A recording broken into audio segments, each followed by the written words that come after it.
started in off-road racing on a lark. I decided to do one of those bucket list things and take my sons racing in Baja 1000.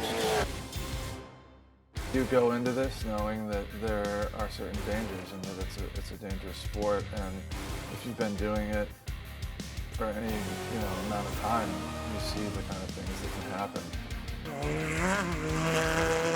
I was out testing with my co-driver, and I was doing about 85 or 90, something like that, and I hit a berm. Because I saw the berm coming, and I couldn't go to the right, and I just gunned it. When in doubt, gas it out. So I hit the gas, and we went flying over and corkscrewed, and hit and landed and flipped a few times and all that. Fortunately, right in front of the crew lined up on the side.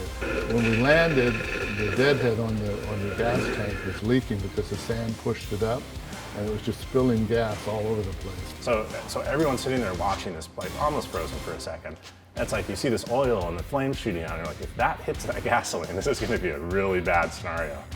So, I mean, we're lucky that happened in front of all of us. I mean, that's one of those ones where afterwards I was like, oh my God, Dad, if that happened in the middle of the desert, you guys could be dead. We would have been toast.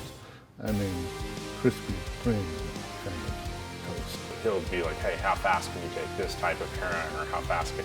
And he gets so mad at me because I'll say, Dad, stop worrying about going so fast, start worrying about not running your car. I was known on this team as the guy who never rolled cars. Kind of always thought when it does happen to me, it may be a bad one. And sure enough, like when I finally wrecked the car, I really wadded it up at like 85 plus miles an hour, and it was actually testing one of the new spec trucks. The class I don't even drive in, I just went out to have some fun in it. You always think, oh, those truck guys, they've got like 3 feet of rear travel, so what can possibly go wrong? So I kind of got in the truck and went, let's see what this thing can do over this whip section, and third gear and put the throttle down, and just didn't work out well for me. The car cartwheeled about 5 or 6 times. One of those things, I think if you do this for long enough, I mean,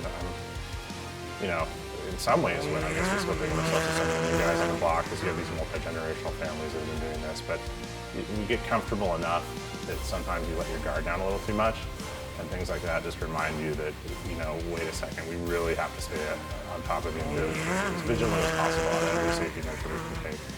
I am very much looking forward to the 2016 season because I think we'll do well. San Felipe, we'd really like to win that race. We were basically leading on time and had a transmission failure, so that hurts. We'd like to go back down and get some redemption.